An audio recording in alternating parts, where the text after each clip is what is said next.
Okay, तो नए वर्ष की सब संतों को बहुत बहुत बधाई। पिछला साल बहुत अच्छा रहा सब संतों के लिए। हालांकि सत्संग तो हमारी 10-12 सालों से चल रही है, लेकिन प्रॉपर जो एवरी वेनेसडे जो रेगुलर सत्संग का संजोग बन रहा है, और जो यूट्यूब पे रिकॉर्ड होके यूट्यूब पे संत सुन पा रहे हैं, ये लगभग 2022 से स्टार्ट किया और ऐसे ही सिलसिला 2023 में भी चला। बहुत अच्छा संजोग बना।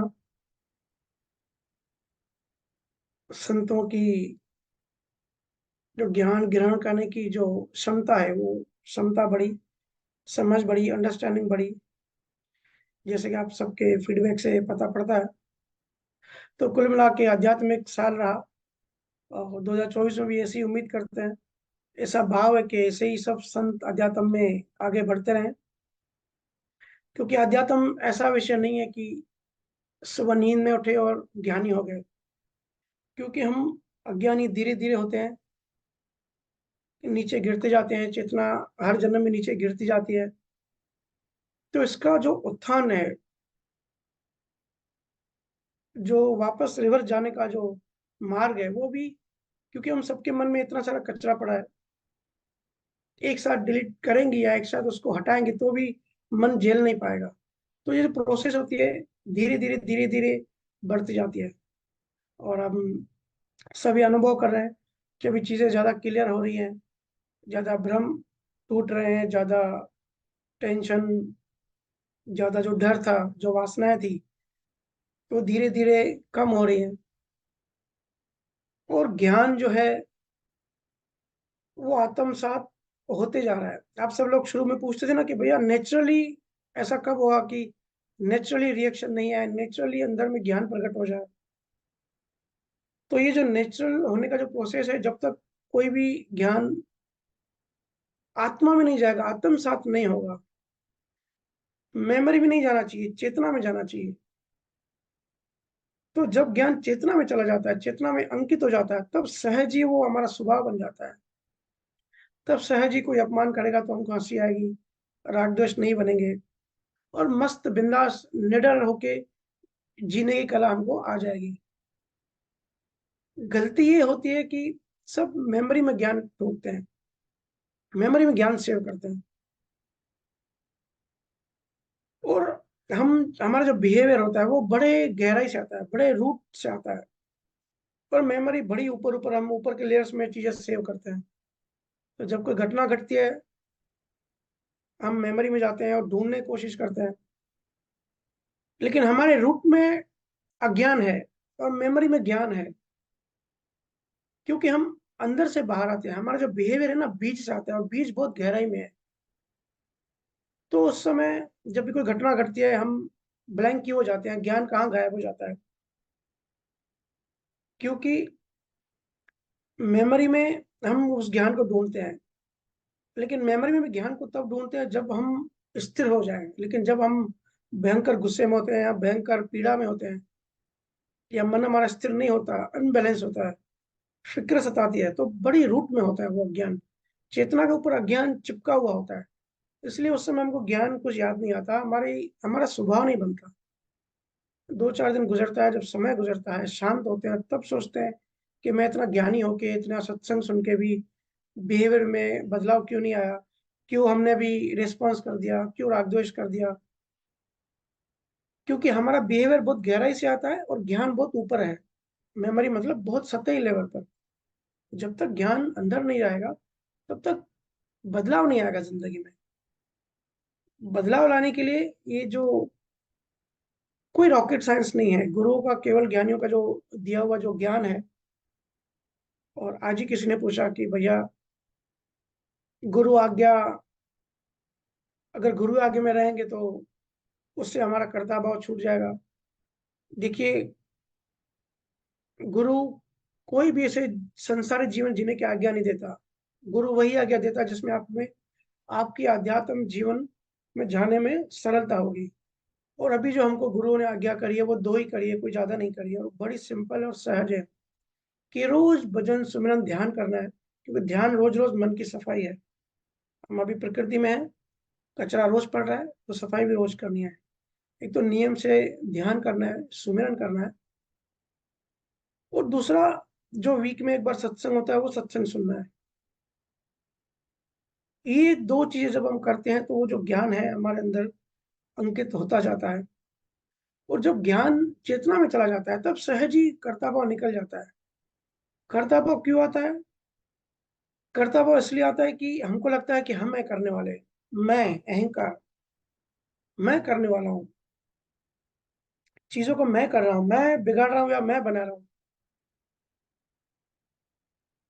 जब अज्ञान होता है, प्रकृति कैसे काम करती है उसका ढंग पता नहीं होता, तभी मैं बीच में आ जाता है। मैं आ गया तो फिर कर्ता भाव आ जाता है। और ये भी कर्ता भाव है कि अगर कोई गुरु आज्ञा मान रहा है और इसमें भी अगर अहंकार करता है कि मैं देखो कितना अच्छा हूं, मैं गुरु आज्ञा मान रहा हूं, तो मतलब अभी भी ज्ञान की कमी है। ये भी सतही लेवल पर है, ये भी ऊपरी लेवल पर है। जब गुरु का ज्ञान आत्मा में अंकित हो जाता है, जब चेतना में अंकित हो जाता है, तो पहली बात तो ये पता पड़ती है कि हम अज्ञानी हैं, हम कुछ है ही नहीं, और हम कुछ कर भी नहीं सकते, हमारे हाथ में कुछ भी नहीं है। जो भी है गुरु करवा रहा है, जो भी है मालिक करवा रहा है, हमारे हाथ में कुछ भी नहीं है। तो जब कुछ भी नहीं है, मैं करने वाला नहीं हूं, तब सहज ही कर्ता भाव खत्म हो जाता है। कर्ता भाव ऐसी कोई पॉजिटिव चीज नहीं है कि भाई याद करके हमने अभी से सोचा कि मैंने कर्ता भाव नहीं किया। अगर आपने ये सोचा कि मैंने कर्ता भाव नहीं किया, ये भी एक कर्ता भाव आ गया, तो ये भी विचार नहीं आना चाहिए। कबीर साहब कहते हैं सहजता, साधो सहज समाधि बली। सहज समाधि मतलब कर्ता भाव जहां बिल्कुल शून्य हो जाए, और जब गुरु का ज्ञान चेतना में जाता है तो ये सहज ही होता है। आप सब देखो, लगातार 2 सालों से मैं देख रहा हूँ कई जीव खास करके बुधवार का इंतजार करते हैं और सुबह से तैयारी में रहते हैं कि ज्ञान सुनना है। तो ये जो प्रेम है, ये जो इंटरेस्ट है अध्यात्म में, ये जो रुचि है, ये जब वीकली या रेगुलरली जब हैमरिंग होगी ज्ञान की, तब ये ज्ञान जो है वो चेतना में अंकित होता जाएगा। और जैसे जैसे समय गुजरेगा आप खुद अनुभव करोगे कि जो हमारे में बदलाव आना चाहिए, जो आज तक हम किताबों ग्रंथों में पढ़ते हैं, या जो संतों का जैसे बिहेवियर होता है, धीरे धीरे धीरे धीरे जैसे जैसे ज्ञान अंकित होता जाएगा, बिहेवियर में बदलाव आता जाएगा। क्योंकि साइंस समझ नहीं, हमारा बिहेवियर जहां से आता है, जब तक वहां नहीं पहुंचेंगे, जहां बैक्टीरिया है, जहां बीमारी है, दवा जब तक वहां नहीं पहुंचेगी, बीमारी नहीं मिटने वाली। चाहे डॉक्टर कितने भी दावे करे, चाहे पेशेंट कितने भी दावे करे, दवा बीमारी की जगह पहुंचनी चाहिए। और हमारा बिहेवियर बहुत बहुत गहराई से आता है, बहुत रूट से आता है। तो ऐसा भाव है कि 2024 भी ऐसे ही ज्ञान की वर्षा होती रहे और आध्यात्मिक हमारा जीवन गुजरे, क्योंकि अध्यात्म बिना संसार भी पूरा अंधेरा है। मेरे से लोग पूछते हैं कि भैया आप कैसे बिंदास लाइफ जीते हो, कैसे? अभी भी मैं 10-12 दिन बाहर गया था, अकेला गया था, तो लोग पूछ रहे थे कि भैया आप अकेले कैसे घूम लेते हो? हालांकि मैं अकेला नहीं था, मेरी ऑफिस की टीम थी, वहाँ की जो लोकल टीम है। बट हमको ना दूसरों की आदत पड़ जाती है, हमको कुछ चाहिए साथी। हम हर चीज में डिपेंडेंट हैं। असली संत वही होता है जो किसी भी चीज में किसी पे भी डिपेंड नहीं होता, क्योंकि हम आए अकेले हैं, जाना अकेला है, जीवन के आगे की यात्रा अकेले करनी है। सब ये ज्ञान हमारे साथ रहेगा। तो मैं सरप्राइज हो गया, एक साथ कितने लोगों के मैसेज आ गए कि अकेला कोई कैसे घूम सकता है। अरे भाई, शरीर छोड़ने के बाद आपको अकेला ही घूमना है। अकेले रहने की आदत डालो, अपने साथ समय बिताओ। जहां भी दूसरा आ जाता है वहां संसार शुरू हो जाता है। जहां भी दूसरा आ गया अहंकार शुरू हो गया। जहां भी दूसरा आ गया गॉसिप, मनमुटाव, उसकी बुराई, उसकी बातें। जहां भी दूसरा आ गया आप आत्मा से बाहर निकल गए, जहां भी दूसरा आ गया आप गिर गए संसार में।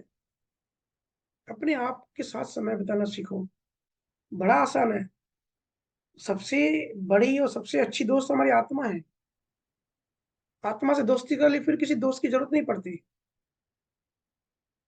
तो अकेले रहना कोई बड़ी बात नहीं है।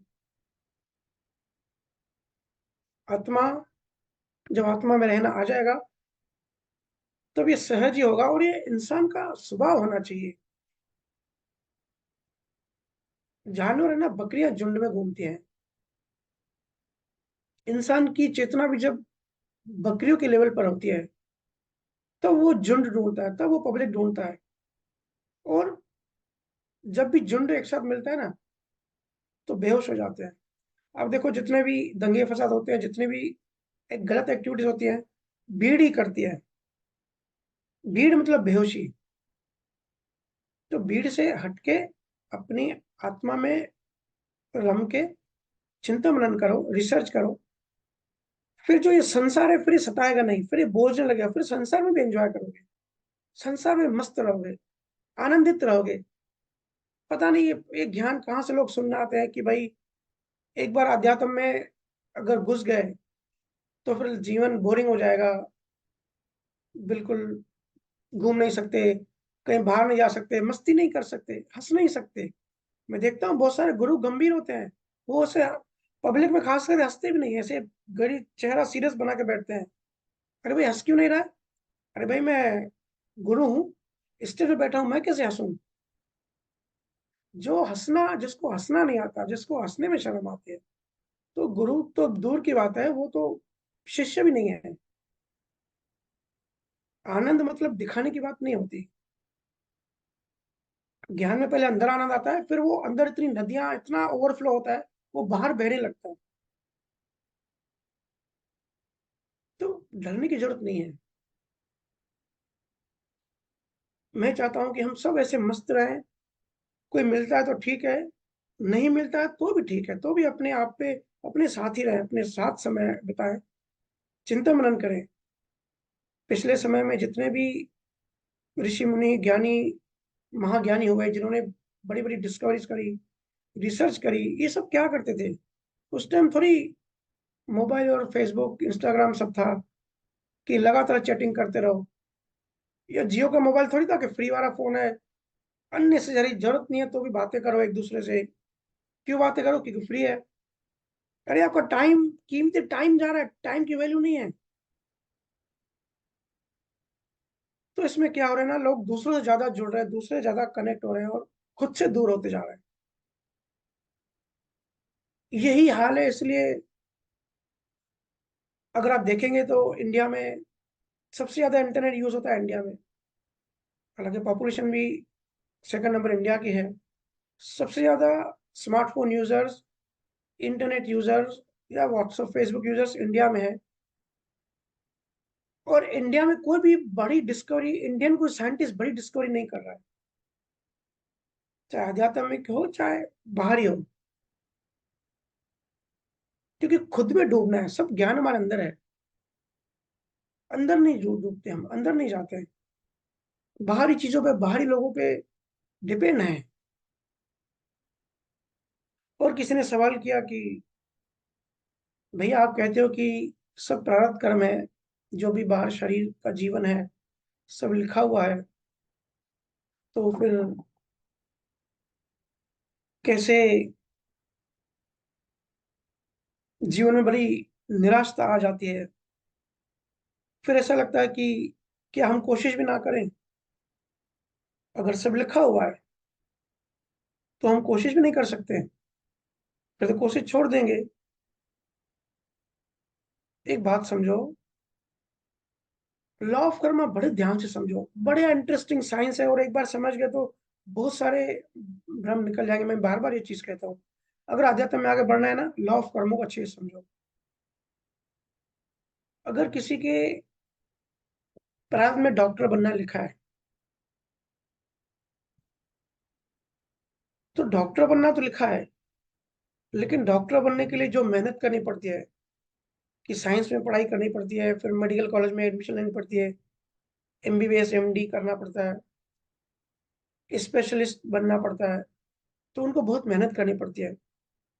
तो ये जो मेहनत है ना, ऐसा नहीं है कि हम मेहनत करेंगे तो डॉक्टर बनेंगे, और मेहनत नहीं करेंगे डॉक्टर नहीं बनेंगे। ये जो मेहनत है, ये मेहनत भी कर्म सत्ता करवाएगी। देखो, मेहनत मेहनत तभी कोई कर सकता है ना जब शरीर अच्छा हो। अगर किसी का बीपी लो हो, उसको बिठाओ पढ़ाई करने, तो पढ़ाई कर सकता है?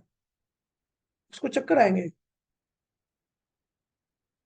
तबीयत बहुत खराब है, पीठ में बहुत दर्द हो रहा है, उसको बिठाओ एग्जाम देने में, वो एग्जाम दे पाएगा? नहीं दे पाएगा, क्योंकि संजोग बनने चाहिए। तो ये सब संजोग जो है ना, ये भी प्रकृति बनाती है। अगर कर्म अच्छे हैं, डॉक्टर बनने का संजोग है, तो आपको हर संजोग अच्छा मिलेगा, सिचुएशन आपके फेवर में बनेगी।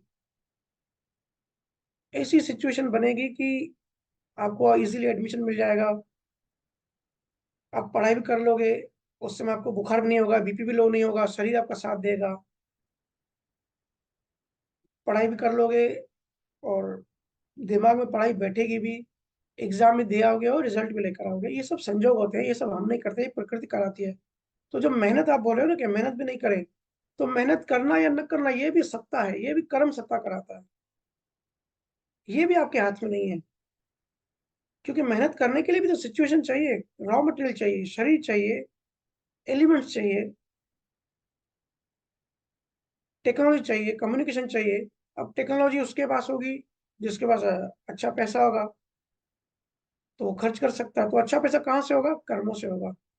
कहने का मतलब कि मेहनत करने के भी जो संजोग है वो प्रकृति देती है, उसी को कहते हैं कर्म सत्ता। ऐसा नहीं है कि आप जेल में चले गए और 15 साल बाद आप एग्जाम दे रहे हो, डॉक्टर बन गए। वो प्रोसेस का प्रोसेस, जो पढ़ाई है वो भी मेहनत है, वो भी आपके करने से नहीं होती। हम सब कठपुतलियां हैं, किसकी? कर्मों की। ऐसा बोला जाता है कि ऊपर कोई भगवान या ईश्वर बैठा है जो हमको नचाता है। ऐसा नहीं है, फोर्स है, कर्मों का फोर्स है। कर्मों की सत्ता सब करवाती है। बहुत सारे लोग सीए बनने की कोशिश करते रहते हैं, लगातार पढ़ाई करते हैं, लेकिन एग्जाम, जिस दिन एग्जाम्स होते हैं, बुरी तरह बीमार हो जाते हैं,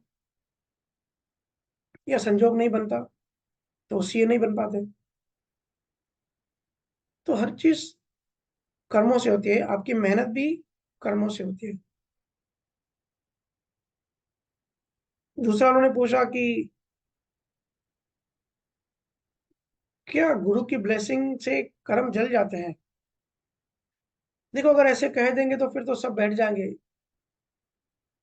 कि भाई हम फिर भजन सिमरन ध्यान क्यों करें, पुरुषार्थ क्यों करें। बस गुरु को कह दो, गुरु ब्लेसिंग करो, कृपा करो, तो हमारे कर्म जल जाएंगे। फिर ये भी सवाल आता है कि अगर गुरु को पावर है, गुरु को पावर तभी आता है जब गुरु अकर्ता भाव में हो। और जब गुरु अकर्ता भाव में होगा तो गुरु पार्शलिटी नहीं कर सकता कि एक को ब्लेसिंग करे, दूसरे को ब्लेसिंग नहीं करे। गुरु की जो ब्लेसिंग होती है, जो करुणा होती है, वो सूर्य की रोशनी की तरह होती है। वो सूर्य है तो उसकी रोशनी सहज ही धरती पर आती है। सूर्य बेचता नहीं है कर्ता भाव करके।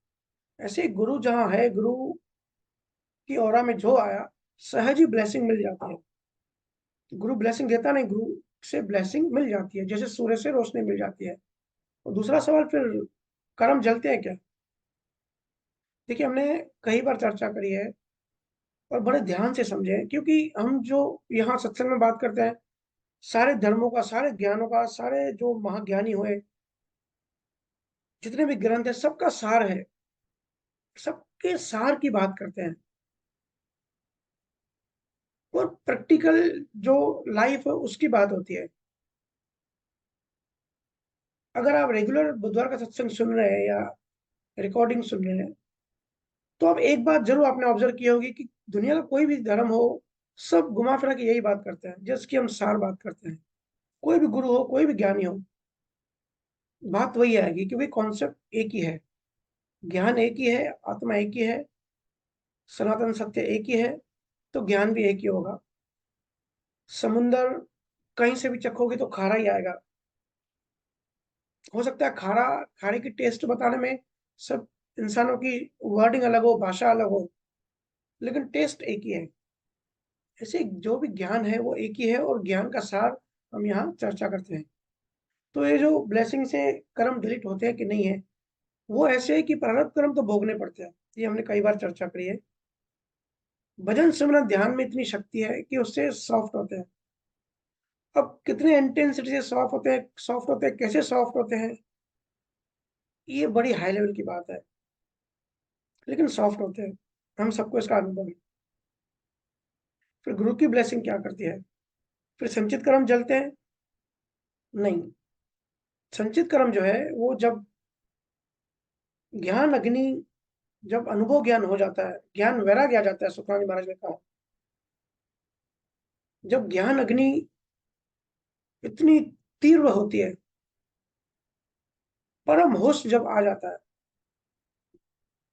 उस परम होश से जितने भी लाखों जन्मों में हमने कर्म इकट्ठा किए हैं संचित के वेयर हाउस में, वो ज्ञान अग्नि से कर्म जल जाते हैं।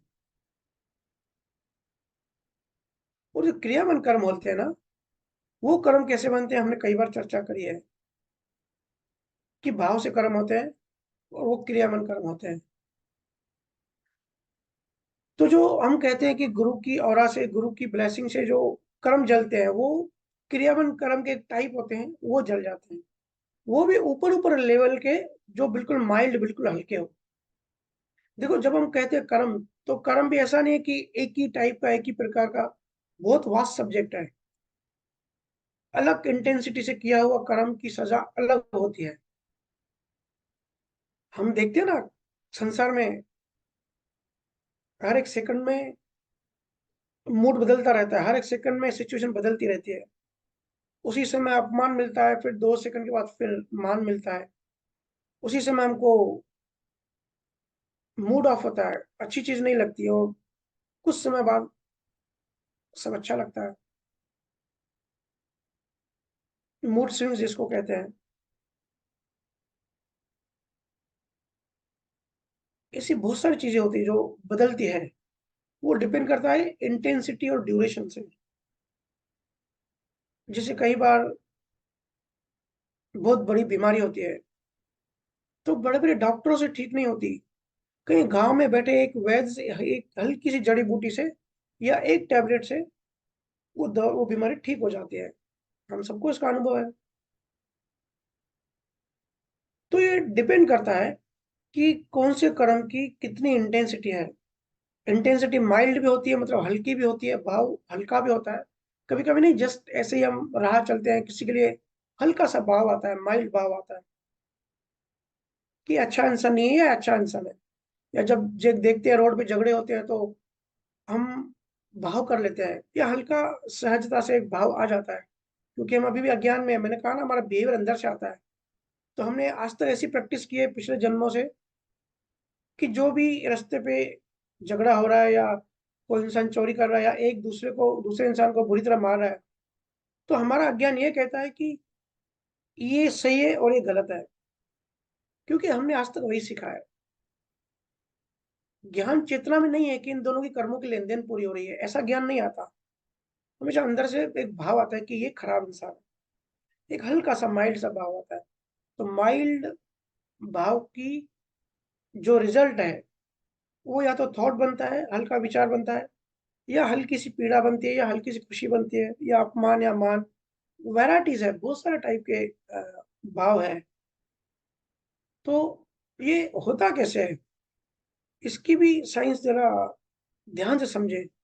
क्योंकि ये पार्टिकल्स है, जो परमाणु होते हैं प्रकृति में। जब हम भाव करते हैं तो इनको अट्रैक्ट करते हैं। जब हम नियत करते हैं ना, कर्ता भाव में आके कुछ करने की, कि मैं करता हूँ, और भाव करते हैं कर्ता भाव से, हमारा इंटेंशन जब कुछ करते हैं, क्योंकि जीवात्मा भी पावरफुल है, जीवात्मा भी बहुत सारे तत्वों से बनी है। तो जीवात्मा जब भाव करती है, तब जो परमाणु होते हैं उसको अट्रैक्ट करती है। तो जो हम भाव करते हैं वो परमाणु को, ऐसे समझो, उसको चिपक जाते हैं। तो ज्यादा इंटेंसिटी होती है तो ज्यादा परमाणुओं को, एटॉम्स को वो चिपक जाती है, या दो परमाणु आपस में बाइंड हो जाते हैं, बड़ी स्ट्रॉन्ग न्यूक्लियर फोर्स से। प्रकृति में अपने फिजिक्स में पढ़ा होगा, चार बेसिक फोर्स होती है प्रकृति की। सब फिजिक्स है, लॉ ऑफ कर्मा पूरा फिजिक्स है, कॉज एंड इफेक्ट। तो जैसा भाव होता है वैसा ही माइल्ड या स्ट्रॉन्ग हमारा रिजल्ट आता है। हमने बुरी तरह भाव किया किसी की इंसल्ट करने की, तो हमारी इंसल्ट हो जाती है बुरी तरह से पब्लिक में। हमने भाव किया और उसी समय जो परमाणु होता है ना उसमें बाइंड हो जाता है। जैसा भाव किया परमाणु में उसी समय बाइंड हो जाता है, और उसी समय उसका रिजल्ट, उसका कर्मफल क्या होगा वो भी डिसीजन डिसाइड हो जाता है कि हमने कोई वासना करी। तो जिस टाइप की और जिस इंटेंसिटी की जितनी स्ट्रांग वासना होगी, उतना स्ट्रांग बीज बन गया, वो परमाणु को चिपक गया, और उसी समय डिसीजन भी हो गया। प्रकृति में की किताब में नियम लिखे हुए हैं कि ये भाव का ये रिजल्ट। कोई आदमी नहीं बैठा हुआ करने वाला, लेकिन एक इंटेलिजेंट सिस्टम है, गूगल की तरह एल्गोरिथम है कि ये भाव किया, ये कर्मफल वहां डिसाइड हो गया। अगर शरीर छोड़ने से पहले इसको डिलीट नहीं किया, बीज को खत्म नहीं किया, तो बीज पेड़ बनता है। बीज को अगर जमीन मिले, पानी मिले, सूर्य की रोशनी मिले, तो वो बीज पौधा बनेगा, फिर पेड़ बन जाएगा। अगर बीज को नष्ट कर दिया तो वो पौधा नहीं बनेगा। ऐसे ही बहुत सारे बीज बनते जाते हैं। तो ऐसे कोई स्ट्रॉन्ग बाइंड होता है, कोई वीक बाइंड होता है, कोई कैसे कोई कैसे, जैसे जैसे हमारे भाव होते हैं। तो जो इसमें हल्के माइल्ड भाव होते हैं, वो जो कहते हैं गुरु की ब्लेसिंग हुई। तो जो क्रियामन कर्म में जो हल्के कर्म होते हैं, वो गुरु की ओर से, गुरु के ब्लेसिंग से वो कर्म, वो बीज जल जल जाते हैं। ठीक है। तो ये जो आप पूछ रहे थे, ऐसा नहीं है कि मैं कह रहा हूं आप इसके लिए इस पे विश्वास करो। आप खुद ये रिसर्च करना कभी, कि जब भी कोई सिचुएशन आती है, कैसे कैसे हमारे अंदर भाव निकलते हैं। ये भाव कैसे निकलते हैं? ये जो जीवात्मा है, ये जो मनचित बुद्धि अहंकार है, पांच रस है, न तत्व लंग शरीर है, इलेक्ट्रोमैग्नेटिक वेव जिसकी फिजिक्स बात करता है कि अलग अलग वेव फ्रीक्वेंसी होती है, वेव लेंथ होती है। जैसे एक्सरे वेव है, माइक्रोवेव्स है, रेडियो वेव्स है। हमारा जो विजिबल, हमको जो भी चीज दिखाई देती है, ये भी पर्टिकुलर फ्रीक्वेंसी, इलेक्ट्रोमैग्नेटिक वेव की पर्टिकुलर फ्रीक्वेंसी होती है। इसके लिए हमारी आंख उसको देख सकती है, हमारे कान उसको सुन सकते हैं। ऐसे ही जीवात्मा में जैसे हमने भाव किया, इलेक्ट्रोमैग्नेटिक वेव जनरेट होती है, मतलब एनर्जी जनरेट होती है, जो सादी भाषा में हमने कई बार इसकी चर्चा करी है। तो ये परमाणु को अट्रैक्ट, ये वेव परमाणु को अट्रैक्ट करती है और बाउंड हो जाता है। और जो परमाणु है, वो जो डेटा है, ये इन परमाणुओं में सेव हो जाती है। आज से 500 साल बाद ये पूरी साइंस आएगी कि कैसे भाव बनता है और कैसे परमाणु के अंदर वो डेटा स्टोर होती है। अब किसको याद होता है हमने पिछले जन्मों में एक कुत्ते को मारने का भाव किया था, या किसी इंसान को मारने का भाव किया था, और लाखों सालों बाद वो रिजल्ट हमारे हाथ में आता है। जैसे हमने भीष्म की बात की थी, जब आखिरी समय में महाभारत की लड़ाई के बाद, जब वो जो तीर थे, बाणों की जो वो शेष पे सोए थे, तो उसने कृष्ण से पूछा कि मैंने कौन सा, मैं 100 जन्म पीछे जाके देखा, ऐसे मैंने कभी कर्म बनाया ही नहीं, फिर मुझे ये सजा क्यों मिल रही है? मैंने कभी किसी का बुरा किया ही नहीं, तो ये जब मौत है इस तरह की, मुझे क्यों मिल रही है? तो कृष्णा ने कहा कि तू 100 जन्म पीछे गया, और एक जन्म पीछे जाता, 101 जन्म अगर पीछे जाता तो तुझे दिखता, तू एक बार रास्ते जा रहा था और एक सांप पड़ा हुआ था रोड पे।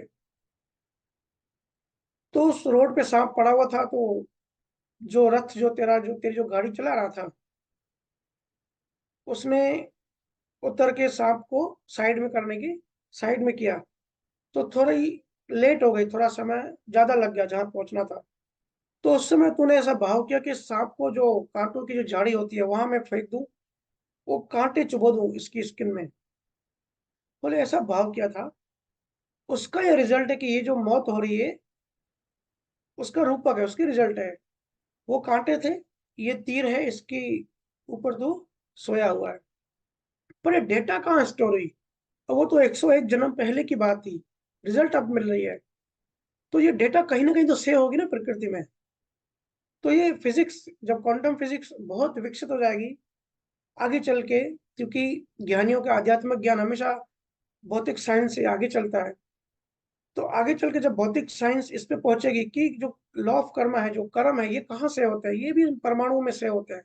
कैसे से होते हैं? जब हम भाव करते हैं, इलेक्ट्रोमैग्नेटिक वेव जनरेट करते हैं, तो वो उसमें सेव हो जाते हैं, तो वो परमाणु वाइब्रेट करते हैं। वाइब्रेट कहाँ करते हैं? संचित, जहां भी संचित कर्म हमारे अंदर ही, प्रकृति में, क्लाउड में जहां सेव है, वो वाइब्रेट करते रहते हैं। सुमिरन क्यों कहते हैं कि सुमिरन करने से क्या होता है, सुमिरन का विज्ञान क्या है?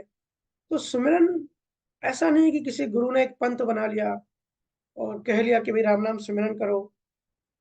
ये तो ऐसा है कि राम एक मैजिकल, एक राम ऐसा वर्ड है जिससे तरंगे बनती है बहुत हाई फ्रीक्वेंसी की। ठीक है। तो ये गुरुओं ने ढूंढा कि ऐसा कौन सा मंत्र है जो वाइब्रेशन क्रिएट करे। तो उन्होंने पाया कि र और म, रणंकार और मक्कार। उसके बाद परशुराम आए, फिर दशरथ आए, फिर राम आया। दशरथ ने अपने बेटे का नाम राम रखा, मतलब पहले जगत में राम था। तो ये सिस्टम चलते चलते अभी ऐसे हो गया कि सब मानने लगे कि राम मतलब हिंदू, और सिर्फ इंडिया में। ये उनका ही भगवान है, ये तो एक धर्म है, ये तो एक पंथ है। बट वो जो इलेक्ट्रोमैग्नेटिक वेव बनी थी भाव की, र और म कैसे उसको डिलीट करती हैं, ये साइंस जब वेस्ट या ईस्ट कभी भी विकसित करेगा, उनको पता पड़ेगा कि ये राम कोई हिंदुओं का राम नहीं है, ये सबका राम है, वो ये राम नाम है। तो जो भी हम भाव करते हैं, या जब भी आप रिएक्ट करते हो, आप कहते हो ना कि भैया गुस्सा आ गया तो हमने भी रिएक्ट कर दिया। रिएक्ट नहीं करना चाहते थे लेकिन हो गया, उस टाइम बुद्धि ब्लैंक हो गई। तो आपके अंदर जो बीज पड़ा था, जो प्रारब्ध बना, कितना भी आपके अंदर ज्ञान है, लेकिन जब प्रारब्ध आएगा और आप रिएक्शन करोगे, कितनी इंटेंसिटी से करोगे, कितनी गहराई से करोगे, और कितनी ड्यूरेशन से करोगे, एक दिन करोगे, 2 दिन करोगे, ऐसा होता है ना जनरली हम जब बात बंद करते हैं किसी से, तो एक दिन बाद बंद करते हैं, कभी कभी एक हफ्ता बाद बंद करते हैं, कभी एक महीना बाद बंद करते हैं, कभी कभी जिंदगी भर बात होती ही नहीं, खत्म हो जाता है, रिश्ता ही खत्म हो जाता है। तो ये डिपेंड करता है कि हमारे अंदर बीज माइल्ड है या इंटेंस है या बहुत स्ट्रांग है। ठीक है, वो डेटा पूरी अंदर अंदर होती है। जैनों के जो पहले तीर्थंकर थे, ऋषभ देव, उनकी एक कहानी बड़ी प्रसिद्ध है कि जब वो राजा थे, तो एक बैल था उनके राज्य में। उस बैल ने, इनको किसी के ऊपर गुस्सा था, गुस्सा आया, तो वो बैल के बारे में ये सब भाव करने लगे कि इसको मैं पीड़ा दूं। तो उस बैल को, दूसरे का गुस्सा उतारने के लिए, बैल को 12 घंटे उन्होंने कुछ पीड़ा दी, अंदर भाव भी कर लिया। ये उन्होंने खुद बताया। तो उनको इसकी सजा ये मिली कि 12 साल, जब वो ऋषभ देव थे, तब 12 साल कंटिन्यू उनको 12-12 घंटे की वेदना मिली। उनको खाना नहीं मिल रहा था, भूखे प्यासे भटक रहे थे 12 साल वो, 12 साल तक 12 घंटे वो ये वेदना भोगते रहे। क्योंकि एक बीज से एक पौधा बनता है, पौधे से वृक्ष बनता है, वृक्ष में लाखों फ्रूट आते हैं, और लाखों फ्रूटों में करोड़ों बीज आते हैं, मतलब बीज मल्टीप्लाई भी होते हैं। ये हमने पास्ट में काफी बार चर्चा करी है। हमारे अंदर एक्सरे मशीन है, कर्म बन गया, फिर कर्मों की एक्सरे बनते जाते हैं, बीज बनते जाते हैं। इसलिए सिमरन की, इसके लिए साधना करने पे सारे गुरु ने इतना जोर दिया है कि जो बीज मल्टीप्लाई हो रहे हैं, जैसे बैक्टीरिया या वायरस मल्टीप्लाई होते हैं ना, हमने सुना था कोरोना में कि एक वायरस अंदर जाता है, फिर मल्टीप्लाई होते जाता है, उसको जब होस्ट मिलता है, इसी बीज भी अंदर मल्टीप्लाई होते जाता है, उसकी ड्यूरेशन बढ़ती जाती है, इंटेंसिटी बढ़ती जाती है। देखो, अगर आपको किसी से नफरत है, तो जब भी उसकी बात निकलती है या जब भी वो सामने आता है, तो हमारा अंदर देखो आंतरिक मन चलने लगता है, क्योंकि अज्ञान है ना। अंदर की जो तरंगे हैं वो एक्टिवेट हो जाती है और वो मल्टीप्लाई होती जाती है, हमारी नफरत बढ़ती जाती है। हमारा गुस्सा बढ़ते जाता है, इंटेंसिटी बढ़ती जाती है। तो गुरु की ब्लेसिंग से कैसे डिलीट होता है? अगर हम गुरु ज्ञान में है, गुरु में है, तो गुरु तो आनंद देगा, गुरु प्रेम देगा, गुरु करुणा देगा, गुरु माफ करना सिखाएगा। तो जब हम गुरु के ज्ञान को आत्मसात करते हैं, तब वो जो नफरत के जो बीज थे, वो मल्टीपल होने स्टॉप हो जाएंगे।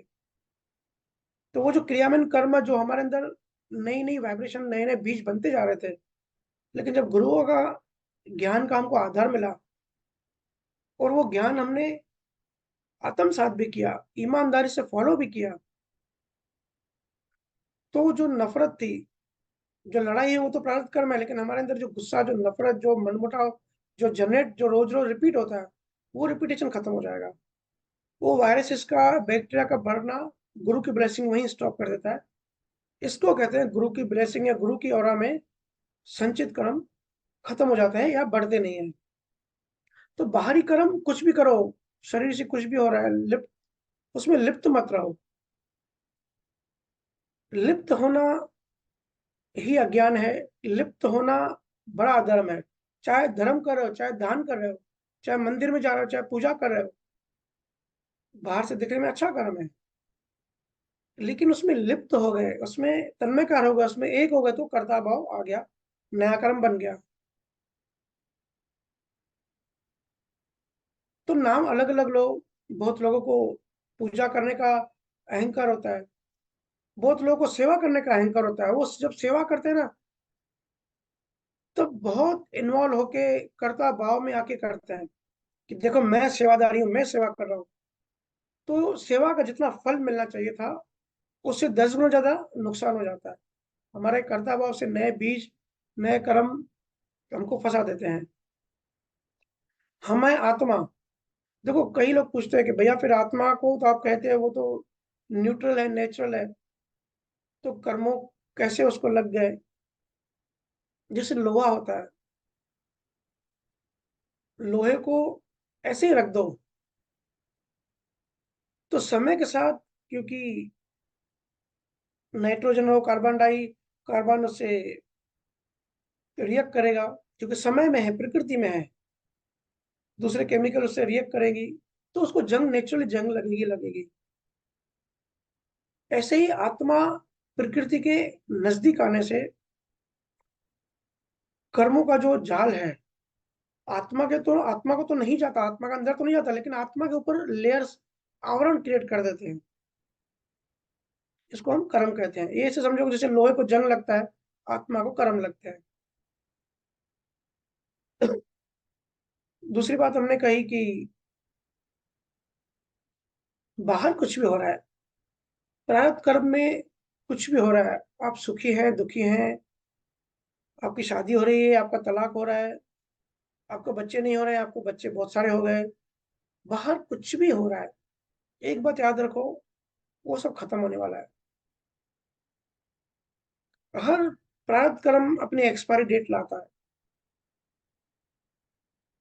बाहर अगर हम दुखी है, कर्मों के जैसे हैं, उसमें हमको अलग से स्पेशल कुछ नहीं करना होता, समय उसको खत्म ही कर रहा है। कर्म खत्म, बीमारी खत्म। प्रारब्ध कर्म को खत्म करने के लिए हमको, हमारा जो ध्यान है, हमारा जो फोकस है, जो हमारा अटेंशन है, उसको ज्यादा वहां लगाने की जरूरत नहीं होती। अब जैसे मेरी ऑफिस है, आईटी कंपनी में रीजनल मैनेजर हूँ, तो सब काम अपने आप होते हैं, कुछ भी करने की जरूरत नहीं पड़ती। नाम भले मेरा होता है, लेकिन काम चलता है, ऑफिस का काम भी रुकता नहीं है। तो ये कैसे हो रहा है? ये हो रहा है प्रारब्ध कर्मों से। अगर मैं कंपनी में, ऑफिस में इतना ध्यान फोकस करूँ, उतना अटेंशन दूं, अटेंशन सबसे महंगी चीज है। और या जैसे मैं देखता हूँ कि जिनको बिजनेस होते हैं, दुकान होती है, वो दुकानों में पूरी जिंदगी दुकान में खत्म करते हैं। देखिए वो प्रारब्ध कर्म है, वो तो आपको करना ही पड़ेगा, आप नहीं करोगे तो भी कुदरत करवाएगी, क्योंकि कर्म सत्ता है। लेकिन आपका जो ध्यान है, आपका जो अटेंशन है, वो भी अगर उसमें लगा दिया, तो आपका जीवन नर्क हो गया। तो जानवरों में आप में कोई फर्क नहीं है। दुकान पे बैठो, घर का काम करो, ऑफिस का काम करो, कुछ भी करो, अटेंशन जो है ना परमात्मा में लगाओ, ध्यान आत्मा में लगाओ। क्योंकि बाहर के कर्म तो वैसे ही खत्म हो रहे हैं, वैसे ही गुजर जा रहे हैं। ये शरीर आएगा, फिर दूसरा शरीर, शरीर मिलते ही रहेंगे। क्योंकि अभी हमारा हमारा ज्ञान बहुत नैरो है। हमको ये शरीर, ये जीवन ही सब कुछ लगता है, आगे का कुछ हमको याद ही नहीं है, ना पीछे का कुछ याद है। आगे क्या होने वाला है हमको उसकी कोई आइडिया नहीं है। इसलिए हमारे लिए यही जीवन सबसे बड़ा है। हम सुखी हैं, दुखी हैं, बस यही हमारी सोच चलती रहती है। सुबह से लेकर रात तक हम खुशी के पीछे ऐसे दौड़ते रहते हैं। एक कुत्ते के मुंह में हड्डी आ गई, और वो हड्डी को, सूखी हुई हड्डी को वो चूस रहा है। अब वो हड्डी की वजह से, चूसने की वजह से उसकी जो जबान है, जुबान से खून बह रहा है। तो वो जो कुत्ते को जो रस मिल रहा है वो खुद के खून से ही मिल रहा है, लेकिन कुत्ते को लग रहा है कि ये हड्डी से खून आ रहा है। तो वो बड़ा खुश हो रहा है कि मेरे को रस मिल रहा है। वो खुद की जबान से ही उसको रस मिल रहा है। हम सब की आज ऐसी हालत है। इसलिए बाहर के कर्मों में ज्यादा लिप्त मत रहो, ज्यादा सीरियस मत लो। मेरा कहने का मतलब ये है, ज्यादा सीरियस मत लो। और ये जो भी मैं कहता हूँ, ये जो आपके क्वेश्चंस आते हैं या आपके जो तकलीफें, प्रॉब्लम मैं समझता हूँ, ये उस पे, उस बेस पे ही, वो कॉन्सेप्ट क्लियर करने के लिए ही मैं कहता हूँ। क्योंकि बहुत ज्यादा सीरियस हम हो जाते हैं। अरे भाई, दुखी हो तो एंजॉय करो दुख को भी। आईसीयू में है, वहां भी हंसो। क्योंकि श्वास लिखी हुई है, तब तक तो आपको कोई मार नहीं सकता, आप मर नहीं सकते। और अगर श्वास खत्म होने वाली है, तो कोई बचा भी नहीं सकता। तो मस्त रहो ना, क्यों टेंशन करते हो? सीरियस मत रहो बस जीवन में। सीरियस इंसान आईसीयू में मिलता है हमेशा, बाहर का आईसीयू नहीं। हम सिर्फ बाहर का आईसीयू समझते हैं, हम अंदर में भी जो गंभीर होता है ना, सीरियस होता है, वो अंदर में भी आईसीयू में ही है। क्योंकि वो जो अहंकार है ना, सीरियस कौन बनाता है? अहंकार बनाता है। देखो, बच्चे इतने बदमाश क्यों होते हैं, इतने मस्तीखोर शैतान क्यों होते हैं? हम कहते हैं ना, बड़ा शैतान है। तो बच्चों में अहंकार नहीं होता, बड़ी मस्ती चढ़ती है उनको। तो जितना अहंकार कम, क्योंकि एनर्जी है, चेतना की ऊर्जा है, तो चेतना बहना चाहती है। लेकिन अहंकार रोक के रखता है अंदर से। सब अंदर से कौन कौन नहीं चाहता कि मैं भी खुल के डांस करूं, खुल के मस्ती करूं, खुल के हंसूं। लेकिन समाज क्या कहेगा, सास क्या कहेगी, पति क्या कहेगा, पत्नी क्या कहेगी, सब पागल समझेंगे। हालांकि अकेले में मैं जानता हूँ बहुत लोगों को, जैसे घर में कोई नहीं है, रूम में म्यूजिक चालू करी, पागलों की तरह नाचे, या मिरर के सामने पागलों की तरह एक्टिंग करी। ठीक है ना? दुनिया के सामने भी सीरियस क्यों बनते हो? नाम खराब होगा। देखो, नाम किसी का खराब नहीं हो सकता, और नाम किसी का अच्छा भी नहीं हो सकता। ये भी कर्मों से होता है। यश नाम कर्म कहते हैं इसको। कोई कोई बहुत खूबसूरत होता है, किसी की हेल्थ बड़ी अच्छी होती है, किसी की स्किन बड़ी गोरी होती है, तो उसका नाम होता है कि भाई ये तो लड़का बड़ा हैंडसम है, ये लड़की बड़ी ब्यूटीफुल है। तो वो जो ब्यूटीफुल है, वो जो हैंडसम है, इसके बाल अच्छे हैं, इसकी आंखें अच्छी, ये भी तो कर्मों से आते हैं। शरीर आता है डीएनए से, अमीनो एसिड से, और अमीनो एसिड आती है कर्मों से। मेडिकल साइंस को पता है कि अमीनो एसिड में शरीर बनता है। अमीनो एसिड में वो जो डीएनए के अंदर जो प्रोग्रामिंग है कि इसका शरीर कैसा बनेगा, वो कहाँ से आती है? इसका जवाब संतों के पास है। संचित कर्मों में से कुछ परसेंट डीएनए में जाता है और शरीर बनता है। तो वो भी रिजल्ट है, वो भी कर्म फल है। तो उसका बड़ा नाम होता है कि ये बंदा या ये बंदी बहुत खूबसूरत है, या बहुत इंटेलिजेंट है, बहुत अच्छा है। ये भी यश नाम कर्म है। कोई भी किसी का ना नाम खराब कर सकता है, ना कोई किसी का नाम अच्छा कर सकता है। मेरे पास लोग आते हैं, कहते हैं भैया बड़ा टेंशन है, वो मुझे बदनाम करने में लगा है। अरे भाई, आप अपनी कुंडली देखो। अगर सूर्य नीच का है तो आप बदनाम होने वाले हो। और अगर उच्च कोटि का सूर्य है, और अपने ही घर में बैठा है या लगन में बैठा है, तो बड़ा आपका यश नाम होने वाला है। अगर कोई अच्छा रीडर होगा तो। क्योंकि बहुत सारे कॉम्बिनेशन होते हैं। जब भी आप सब मुझे कुंडली के सवाल करते हैं, तो बड़ा मैं असहज फील करता हूँ, क्योंकि ऐसा नहीं है कि आपने एक सवाल किया और एक जवाब दिया। उसमें बहुत सारे कॉम्बिनेशन होते हैं, और हर कॉम्बिनेशन को समझना हर किसी की बूते की बात नहीं है। और जो सब कॉम्बिनेशन समझता है वही अच्छी प्रोडिक्शन कर सकता है। हालांकि ऐसे लोग बहुत कम बचे हैं। अभी मैं वाराणसी गया था, ऐसे कुछ लोगों से मिला जिनका बड़ा नाम है, बड़े पहुंचे हुए हैं, और वहां पे ये विज्ञान सिखाते हैं। वहां के टीचर्स हैं, प्रोफेसर हैं, लेकिन सारे कॉम्बिनेशन उनको भी नहीं पता है। इसलिए इन कुंडली बुल्ली के चक्कर में मत पड़ो। इतना याद रखो कि सब लिखा हुआ है, और कुंडली का मतलब होता है जो लिखा है, जो हमारे प्रारब्ध कर्म है वो उसमें लिखा हुआ है कोडेड भाषा में, लेकिन अच्छा रीडर चाहिए। अच्छा रीडर आज कोई बचा नहीं है। उस ज्ञान फॉलो करिए। गुरु मिल जाए तो 64 तीर्थर करने की भी जरूरत नहीं है। गुरु मिल जाए, ज्ञान मिल जाए तो और कुछ करने की जरूरत ही नहीं है। सबसे अल्टीमेट, सबसे हाईएस्ट चीजें हैं। देखो, मैं ये नहीं कहता कि मंदिर नहीं जाना चाहिए, पूजा पाठ यज्ञ हवन नहीं करना चाहिए, दूसरे काम मत करो। क्योंकि अगर आपके अंदर अज्ञान है, गुरु नहीं है, और अगर आप मंदिर भी नहीं जाते, कहीं भी नहीं जाते, थोड़ी भी आध्यात्म की आपके अंदर हवा या वाइब्रेशन या किसी का टच नहीं है, तो फिर आप और गिरोगे। और हर चीज का अपना एक उपयोग है, एक यूज है। ऐसा नहीं है कि फर्स्ट स्टैंडर्ड का कोई यूज नहीं है, जो पीएचडी है वही है। फर्स्ट स्टैंडर्ड का अपना यूज है, फिफ्थ स्टैंडर्ड का अपना एक बेनिफिट, अपना फायदा है। स्टेप बाय स्टेप हमको ऊपर चढ़ते जाना है, और हर किसी की लेवल यहाँ अलग अलग है। हाँ, लेकिन मैं इतना जरूर कहता हूँ कि अगर आप रोज मंदिर जाते हो तो समय निकाल के शमशान जरूर जाइए। देखो, जितनी जागृति मंदिर में नहीं जगती, उतनी जागृति शमशान में आती है। देखिए, थोड़ी शमशान में थोड़ी देर के लिए तो जागृति आ जाती है, थोड़ी देर के लिए तो वैराग्य आ जाता है। तो होश, ध्यान करने से, भजन सिमरन करने से, शमशान जाके ऑब्जर्व करने से होश बढ़ेगा। कोई भी एक्टिविटी कर रहे हो, नहा रहे हो, देखो नहाते समय हमारे अंदर विचार चलते रहते हैं, और अंदर में भाव भी, क्योंकि हम तन्मय कर रहे हैं, हम कनेक्टेड हैं, तो सेम भाव भी बनते जाते हैं। अब जिसकी जितनी तीव्रता होगी, इंटेंसिटी होगी, उतनी इंटेंसिटी से वो नया कर्म बन रहा है। लेकिन जहां भी आपको लगे कि एक लूप में फंस रहे हो, बहुत सारे विचार आ रहे हैं, या मैं खाना बना रहा हूँ, या मैं दुकान पर हूँ, नहा रहा हूँ, और विचार मुझे परेशान कर रहे हैं, तो 15-20 सेकंड का ब्रेक लो। गुरु को मन में रिक्वेस्ट करो कि इनको ब्रेक लगाओ। देखो, वही नए कर्मों को ब्रेक लग जाएगी, नए भाव नहीं बनेंगे।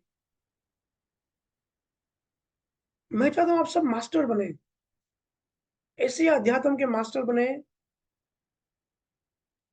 कि जब भी कोई संसार परेशान करे, दुख की घड़ी आ जाए, बड़ी घटना घट जाए, तो आप सहज रहो, मस्त रहो। उसी समय ज्ञान हाजिर होना चाहिए। उसी समय ज्ञान हाजिर होना चाहिए कि ये सब तो चलता रहेगा, ये तो हमारे बनाए हुए कर्म है।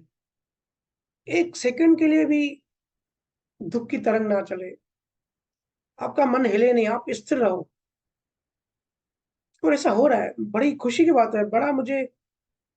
बड़ा अच्छा लगता है कि बहुत सारे जीव ऐसे बन रहे हैं, उनका जो रिएक्शन है, आंतरिक रिएक्शन, या उनका जो दुख है वो बहुत कम हो गया है, स्थिरता बढ़ रही है। इसलिए सब तैयारी करो, नींद से उठो, नशे से जागो, नशे से बाहर आओ। समय कम है। दशरथ के दाढ़ी में एक सफेद बाल आया, तो उसने डिसाइड कर लिया कि अभी मैं सब छोड़ दूंगा, अभी जो ये राज्य है अयोध्या का, मैं राम को दे दूंगा। और हमारी दाढ़ी सफेद होती है, हम क्या करते हैं, हम जाके काली करते हैं। ऐसे मना नहीं कर रहा हूँ, वो तो सभी करते हैं। वो तो जहां जरूरत है, तो करनी पड़ती है। लेकिन मैं आंतरिक बात कर रहा हूँ, मनोदशा की बात कर रहा हूँ। मनोदशा से सब तैयारी करें। देखिए कि सफेद बाल आ गया, ऐसे तो सभी बच्चों को भी करनी चाहिए। ऐसे नहीं कि 10-15 साल के बच्चे सुन के खुश हो कि अरे हमारा तो अभी टाइम है, हम तो अभी अध्यात्म में क्यों जाए। अध्यात्म एक रोशनी है, संसार अंधेरा है। बिना अध्यात्म, बिना रोशनी के आप संसार में अंधे हो। अब बच्चे हो, मिडिल एज हो या बूढ़े हो, ये बात याद रखना। अध्यात्म कंपलसरी सबके लिए है, लेकिन खास करके जिनके बाल सफेद होने स्टार्ट हो गए, उनको तो तैयारी कर लेनी चाहिए जाने की। उनको अभी समझना चाहिए कि अभी नहीं तो कभी नहीं। क्योंकि ऐसा भी संजोग है कि सहजता से ज्ञान मिल रहा है, भजन सिमरन का संजोग बन रहा है। अल्टीमेट ऐसा मार्ग है जिससे, क्योंकि देखो कर्म कर्म जो है ना, करेंसी है। सबसे ऊंची बात है कर्मों को डिलीट करना, क्योंकि हम फंसे हैं कर्मों से। कोई भी पंथ में है, कोई भी धर्म में है, कोई भी संप्रदाय में है, अगर आपका गुरु आपको कर्म डिलीट करना नहीं सिखा रहा है, आप कर्म डिलीट नहीं कर पा रहे हो, तो सब वेस्ट है। क्योंकि असली मट्टी वही है।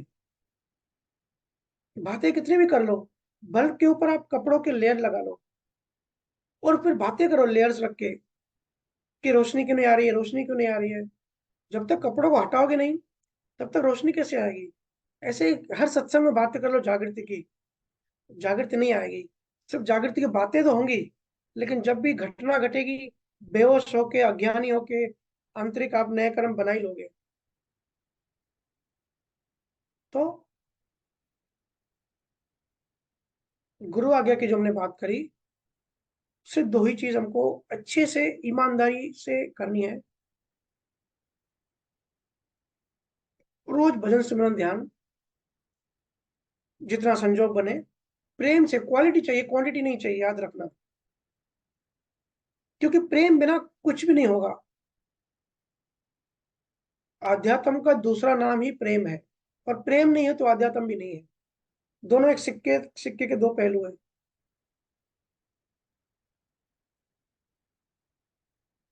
भक्ति में आगे बढ़ते जाए, जागृति बढ़ते जाए। ऐसा 2024 में, जब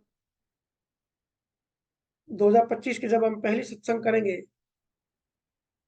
तो अगर हम सब इस शरीर में रहें, तो ऐसी प्रार्थना है, ऐसा भाव है कि सब और ज्यादा ग्रो हो जाए। जो ज्ञान हम अभी सुन रहे हैं, सहजता से, जिससे जैसा, जैसे जिसका जब जिसके लिए संजोग बने, ज्ञान शेयर करो। ज्ञान कभी भी सेल नहीं करते, ज्ञान शेयर करते हैं। ऐसे गुरु हैं, ज्ञान सेल करते हैं।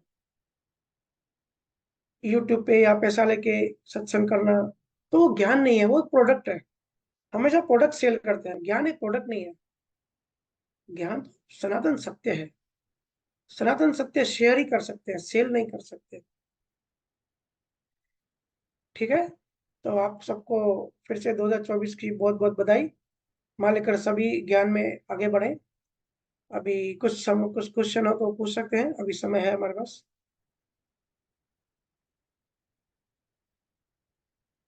जी भैया, पूजा। राम राम भैया। राम राम। कै- कैसे हैं भैया? मस्त, एकदम आनंद में। आप बताओ। भैया सबसे पहले तो थैंक यू कि आप कहीं भी जाते हो और जो आप स्टेटस के जरिए हमें ज्ञान से हमेशा जोड़े रखते हैं। जैसे इस बार आप वाराणसी गए तो स्टेटस देख के बहुत सारी मान्यताएं टूटी। जैसे आपने जो मणिकर्णिका घाट के सब वीडियोस लगाए थे, तो उससे मतलब बहुत गहराई में ये चीजें समझ में आई कि कैसे मान्यताएं वर्क करती हैं, और अंदर ऐसा फील किया कि मान्यताएं टूट रही हैं। तो बहुत बहुत थैंक्स भैया, ऐसे ही आप हमें शेयर भी करिए। जी। भैया मेरा क्वेश्चन है एक। जी भैया जैसे हम दृष्टि की बात करते हैं तो सनातन दृष्टि में जैसे बोलते हैं कोई दोषी नहीं है, पर फिर भी इंसान प्रारब्ध को मतलब बोलेंगे सेंटर पॉइंट पकड़ के व्यवहार दृष्टि से दोषी देखता है। तो भैया दृष्टि तो एक ही होती है ना, वो संसार वाली बात मतलब हो जाएगी इफ यदि हम किसी को व्यवहार दृष्टि से दोषी देखकर, तो वो संसार वाली होगी। क्योंकि खुद को यदि हम केवल ज्ञानी बोल रहे हैं और अपना व्यू पॉइंट भी व्यवहार दृष्टि से दे रहे हैं, तो फिर बात तो संसारी जीव जैसी हो गई। तो दृष्टि एक है तो व्यू पॉइंट दो कैसे हो सकता है? मतलब ये दो तरफा बात हो रही है, तो इसको थोड़ा समझाएं कि इसका मेन साइंस क्या है। जी, देखिए पहले तो जो आपने कहा कि जब भी बाहर जाता हूँ तो जो मैं स्टेटस लगाता हूँ, सही बात है, अभी भी काफी अच्छी मेरी यात्रा रही। वाराणसी गया, अयोध्या गया, काफी सारे लोगों से मिला, नई नई एक्सप्लोरेशन चलती रहती है। मैं एक बात बताना चाहूंगा कि जो भी स्टेटस लगाऊं या जो भी मैं करता हूँ, अंदर में एक ही भाव होता है कि कैसे इस टेक्नोलॉजी की मदद से एक लेयर अज्ञान का किसी का भी उतरे, किसी एक का भी अगर उतरता है तो वो मेरा स्टेटस रहो या जो भी हो वो सक्सेस होता है। मैंने सही कहा, अभी मैं गया था तो काफी लोगों से मिलना हुआ, वाराणसी में कुछ तांत्रिकों से भी मिलना हुआ। और मणिकर्णिका घाट का जो आपने जिक्र किया, वो घाट तो ऐसा है कि वो लाइव शमशान घाट ही है, गंगा नदी के किनारे। वहां लाशें, पूरे इंडिया से लाशें आ रही थी। तो मैंने जब लोगों से पूछा, इंक्वायरी करी, तो ऐसी मान्यता है कि जो भी शरीर छोड़ता है और उसका शरीर अगर गंगा किनारे जलाएं और उसकी अस्थियां वहीं गंगा में डाल दें, या कभी कभी डायरेक्ट बॉडी ही गंगा में डाल दें, तो उसको मोक्ष मिल जाता है।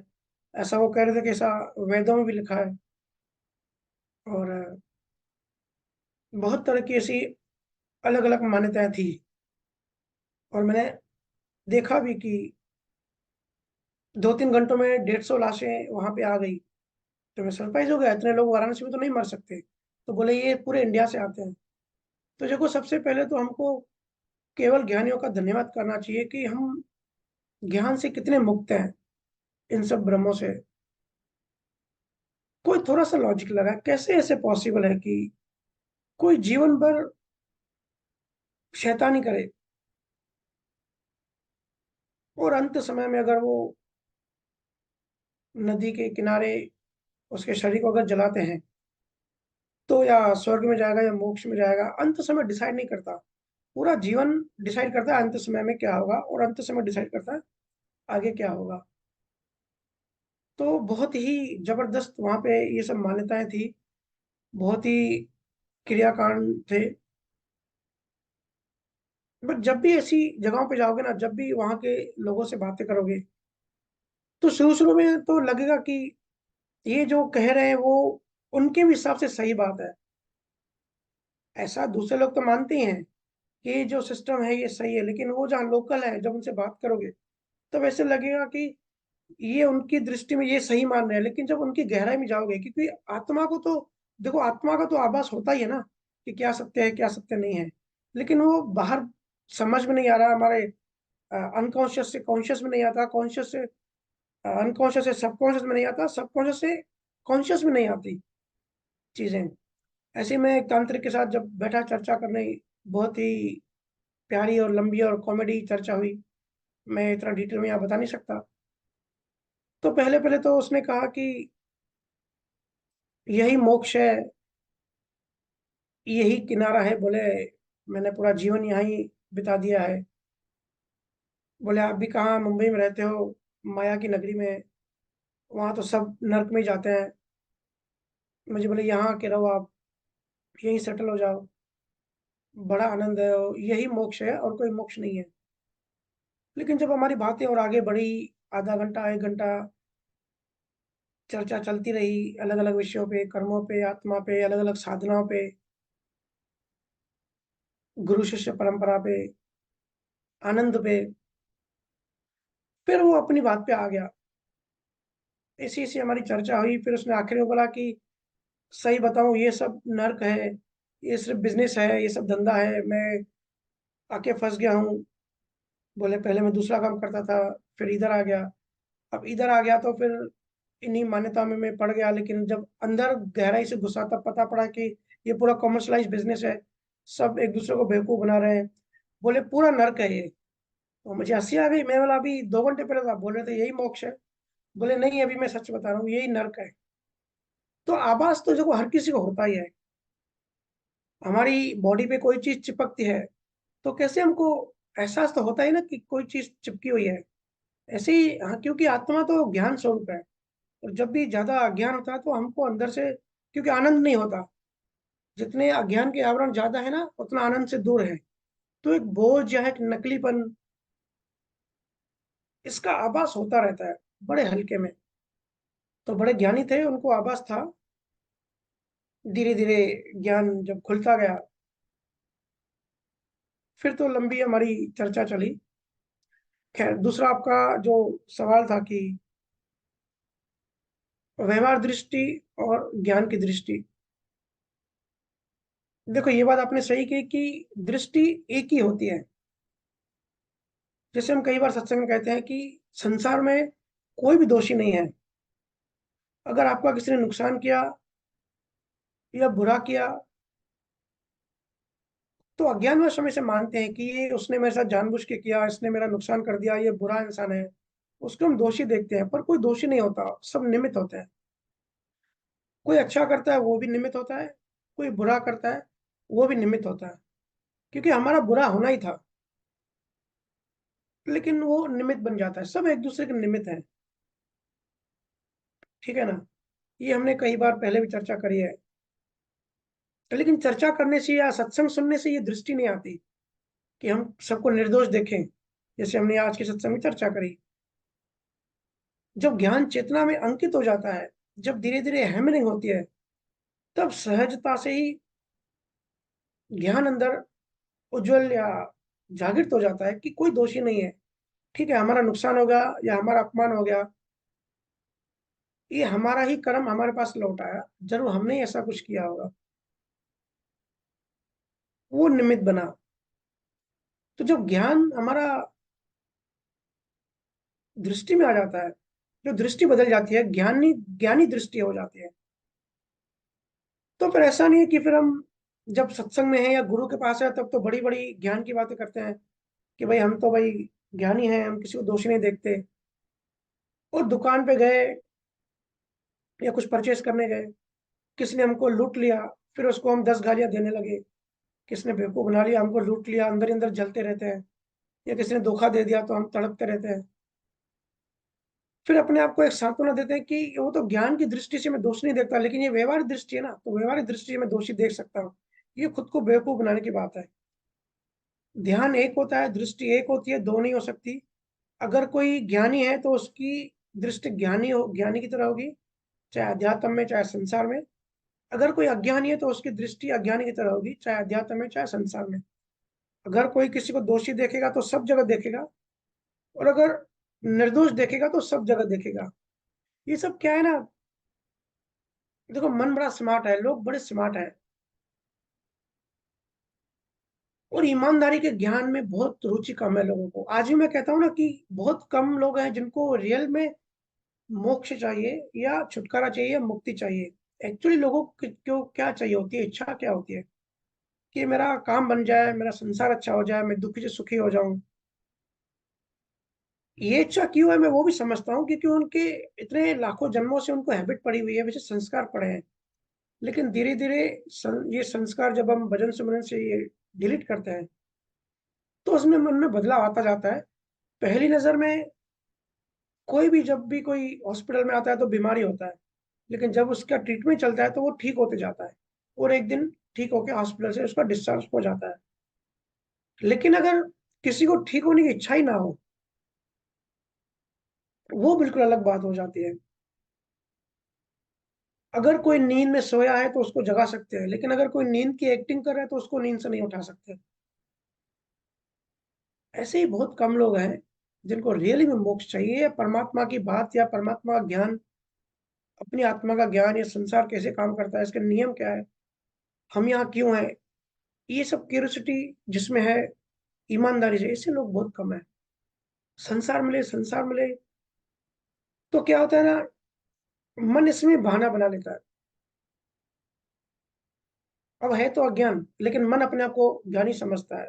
आदमी अपने आप को ज्ञानी समझता है कि भाई मैं तो 10 साल से इस ज्ञान में हूं, मैं तो ज्ञानी हूं।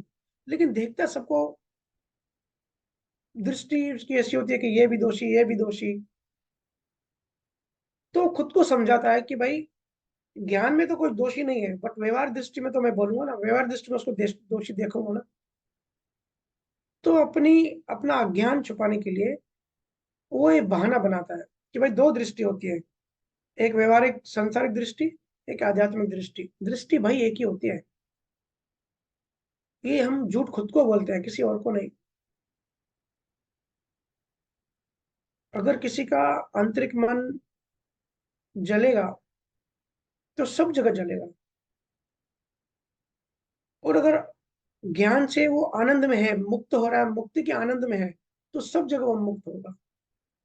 ऐसे बॉर्डर लाइन नहीं होती कि ये व्यवहार दृष्टि है तो भाई दोषी हो गया। हाँ, व्यवहार में ऐसे चलने में, उठने में, फिरने में, जैसे अगर अभी अभी सत्संग किसी बिजनेसमैन ने सुन लिया तो वो फिर सवाल करेगा, फिर भैया हमारे कोई पैसे खा जाए तो फिर हम उसको दोषी नहीं देखें, हम उसको फॉलोअप नहीं करें।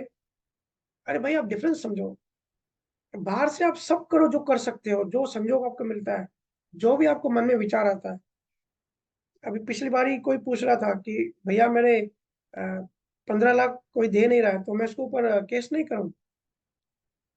मैंने बोला आप, किसने मना किया केस करने के लिए?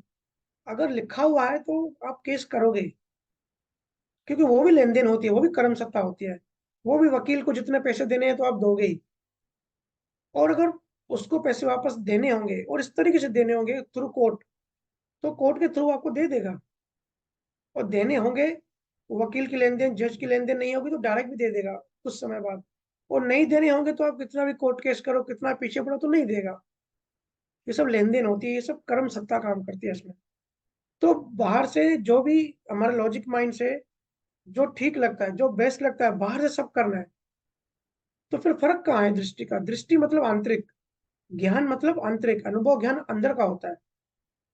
अंदर में ऐसा न्यूट्रल भाव होना चाहिए कि ठीक है मैं कोशिश तो कर रहा हूँ, लेकिन मिले तो भी ठीक, ना मिले तो भी ठीक, जैसा लिखा होगा वैसा ही होगा।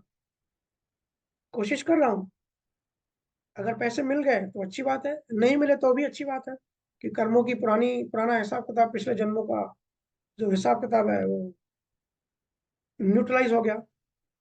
ऐसे हम कहानियां सुनते हैं ना कि बहुत सारे बच्चे पैदा हुए। अब मेरे ऑफिस में ही ऐसा हुआ, एक मेरे जूनियर को लड़का हुआ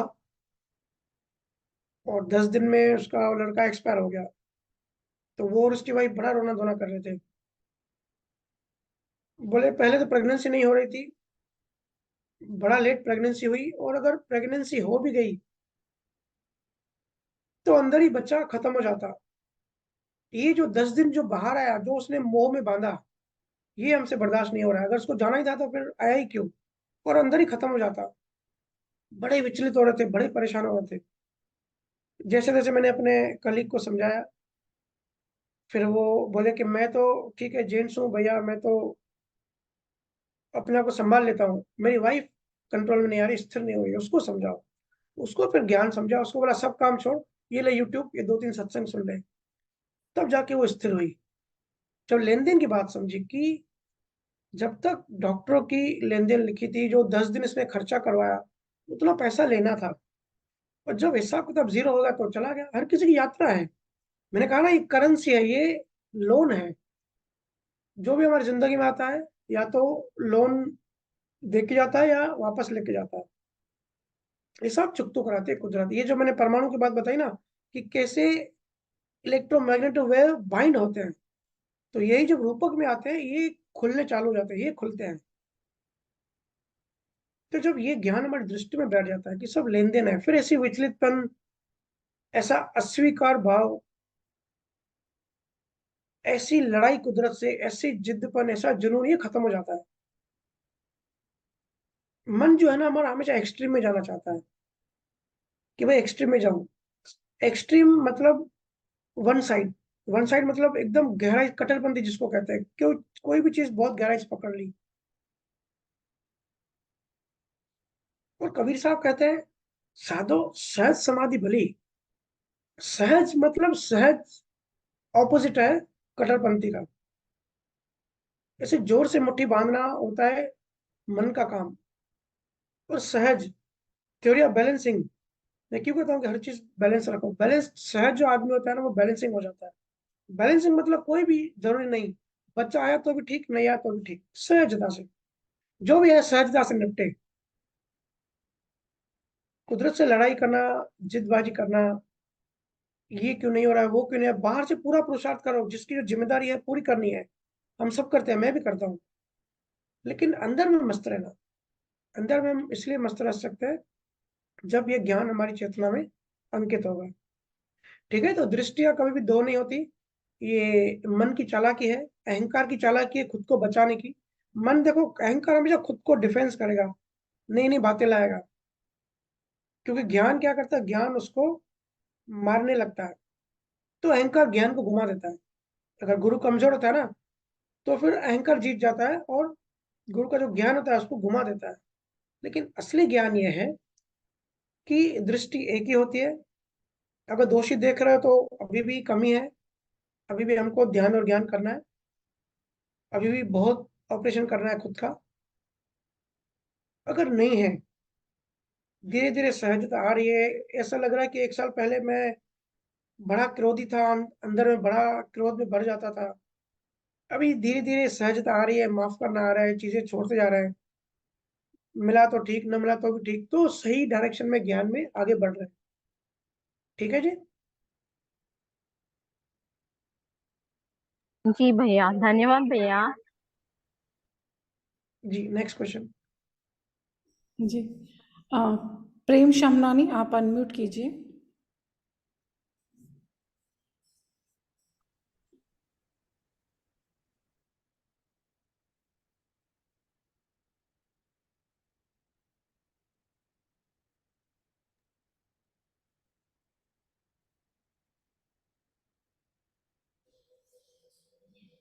हेलो। हेलो। जी जी भैया। हाँ। हाँ भैया, राम राम भैया जी। राम राम प्रेम भाई, राम राम। हाँ, कैसे हैं सब आप? मस्त एकदम। आप बताइए कैसे सब पाचोड़ा। बस बस बढ़िया बढ़िया। जी, मेरा बताइए। क्वेश्चन। हाँ, मेरा क्वेश्चन ये है कि ये जो गुरु की कृपा होती है, ओके, ये मतलब हम्म। विशेष करके कौन से शिष्य के ऊपर मतलब ज्यादा होती है? मतलब किस टाइप के शिष्य गुरु जी को पसंद होते हैं? देखिए, अगर गुरु, किसी गुरु को अगर कोई सच में गुरु है, जी। और अगर उसके कुछ ऐसे शिष्य हैं कि जो उसको पसंद हो और कुछ शिष्य उसको ना पसंद हो, तो वो गुरु ही नहीं है। मैंने कहा ना, गुरु जो होता है वो सूर्य की तरह होता है। सूर्य के होने से जगत में रोशनी बिखरती है। सूर्य रोशनी देता नहीं है, सूर्य के होने से रोशनी मिलती है धरती को। हम सबको रोशनी सूर्य डिसाइड नहीं करता कि इसको रोशनी देनी है, इसको रोशनी नहीं देनी है। हाँ, अगर कोई दरवाजा अपना बंद रखे, या वो जो हम पर्दे लगाते हैं ना घर में कि रोशनी ना आए, वो अलग बात है। लेकिन सूर्य की तरफ से ऐसा कोई भाव नहीं होता। जैसे बारिश होती है, सबके ऊपर समान होती है। तो बारिश में अगर किसी को पानी भरना है, ठीक है, तो बर्तन, अगर बर्तन को सीधा रखेगा, तो बर्तन को सीधा रखेगा तो उसके अंदर जो बारिश का पानी है, मीठा पानी, वो जमा होगा। ठीक है। उस बर्तन को पात्रा भी कहते हैं। इसलिए पात्रा जो वर्ड है ना हिंदी में, बड़ा मस्त, बड़ा प्यारा वर्ड है। पात्रा का मतलब लायक। और कोई अगर कह रहा है कि मुझे बारिश का पानी तो चाहिए लेकिन मैं पात्र सीधा नहीं रखूंगा, वो पात्र उल्टा करके हाथ में पकड़ के खड़ा है, तो उसके ऊपर बारिश तो होगी लेकिन पात्र में पानी जमा नहीं होगा। अब बारिश तो समान हो रही है, लेकिन ये डिपेंड करता है कि किसके पात्र में और ये भी डिपेंड करता है कि उसने हाथ में कटोरा रखा है या हाथ में बाल्टी रखी है या कुआं रखा है, पात्र कितना बड़ा है। जितना पात्र बड़ा होता है, जितना पात्र सीधा होता है, उतना पानी उसके अंदर बढ़ता है। अगर पात्र छोटा है लेकिन सीधा है तो कम पानी भरेगा। अगर पात्र उल्टा है और बड़ा है, बर्तन बड़ा है लेकिन उल्टा है, तो भी ज्ञान का पानी उसमें नहीं भरेगा। ऐसे ही गुरु शिष्य परंपरा में गुरु का ज्ञान, गुरु की करुणा, गुरु की ब्लेसिंग सबके ऊपर इक्वल जाती है, जो भी गुरु की औरा में आता है। गुरु डिसाइड नहीं करते, क्योंकि गुरु कर्ता भाव में नहीं होते। जो कर्ता भाव में आ गया वो गुरु नहीं होता। गुरु का मतलब होता है कर्ता।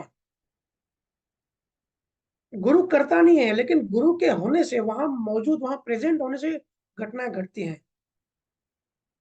गुरु को अच्छे से पता होता है कि मैं कर नहीं सकता, मैं करने वाला हूं भी नहीं, क्योंकि गुरु मतलब निअक्षर शब्द। तो अगर कर्ता भाव आ गया तो फिर वो गुरु नहीं है। गुरु के होने से कैटालिटिक, जैसे एजेंट कहते हैं ना, आपने सुना होगा कैटालिटिक एजेंट। बारिश कैसे होती है? वो जो रेनबो बनता है, कैसे बनता है? बारिश की बूंद से और सूर्य की किरण से। जब बारिश का पानी की जो बूंद होती है, उसमें सूर्य की किरण, जब जो सूर्य की जो रोशनी होती है वो व्हाइट लाइट होती है, लेकिन वो जब पानी से टकराव, बूंद से टकराती है, तो 7 रंगों में बिखर जाती है। तो सूर्य रेनबो बनाता नहीं है, सूर्य के प्रेजेंस से, होने से वो रेनबो बन जाता है। ऐसे ही कोई ना गुरु के फेवरेट होते हैं, ना कोई ना फेवरेट होते हैं। गुरु अपने आप में रमा होता है। गुरु के पास बारिश है, जिसको भीगना है भीगो, जिसको नहीं भीगना है वो मत भीगो। जो भीगेगा, पात्र सीधा रखेगा, उसके अंदर पानी भरेगा। जो पात्र सीधा नहीं रखेगा, उसके अंदर पानी नहीं भरेगा। जो घर के बाहर आएगा उसको सूर्य की रोशनी मिलेगी। जो घर के अंदर पर्दे लगा के चादर में जाके छुप गया है, दरवाजे बंद कर दिया, उसके अंदर रोशनी नहीं जाएगी। ये होता है शिष्य के हाथ में, पात्र के हाथ में, जीव के हाथ में। अब कौन से जीव में कितना अज्ञान है, कितना ज्ञान है, ये भी डिपेंड करता है। उसकी चेतना की लेवल कितनी है, ये भी लाखों जन्मों से वो जो यात्रा करके आया है, वो भी डिपेंड करता है। लेकिन गुरु की करुणा ऐसी होती है, अगर मैं सीधी भाषा में कहूँ, कि अगर कोई अज्ञानी, अगर जीव की औरा में गलती से या ऋणानुबंध या कर्मों के लेने से कोई अज्ञानी जीव भी आ जाता है,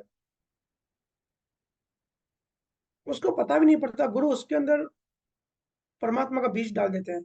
या गुरु के होने से, किसी भी तरह से गुरु के क्लोज आने से, उसके अंदर एक एक परमात्मा की या मोक्ष की या ज्ञान की एक प्यास पैदा हो जाती है। हालांकि अज्ञानी बोलेगा मुझे परमात्मा नहीं चाहिए। अभी मैं यात्रा में था, बहुत लोगों से मिला, बोले यही जीवन है। जो नास्तिक जिसको हम कहते हैं, यही जीवन एंजॉय करो, इसके आगे कुछ नहीं है। ऐसी जो गाढ़ मान्यता, जैसे रशिया में है, रशिया में भगवान, साइंस को भगवान मानते हैं, वो बोलते हैं कम्युनिज्म है, कोई भगवान नहीं है, जो विज्ञान है वही भगवान है।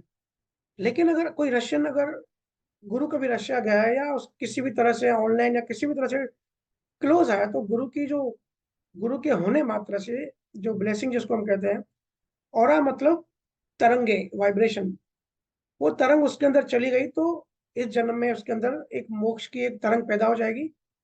और नेक्स्ट जन्म में तो वही तरंग उसको आगे की यात्रा शुरू करेगी। नहीं तो बहुत डिफिकल्ट है। किसी भी जगह डायरेक्शन में जाने के लिए हमको व्हीकल चाहिए होता है ना।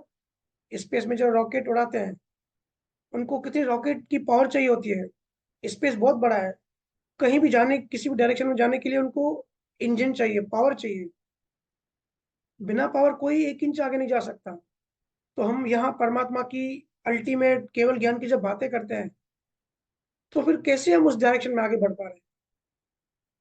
वो जो जन्मों जन्म जो गुरु हमारे अंदर एक तरंग पैदा करते हैं ब्लेसिंग से, वो बढ़ते बढ़ते बढ़ते वो फिर एक बीज दूसरे बीज को, जैसे संसार में गिरते हैं बीज मल्टीपल होता है, जैसे हमने एक्सरे की बात करी, वायरस जैसे मल्टीपल होता है, ऐसे ज्ञान का भी तो बीज होता है।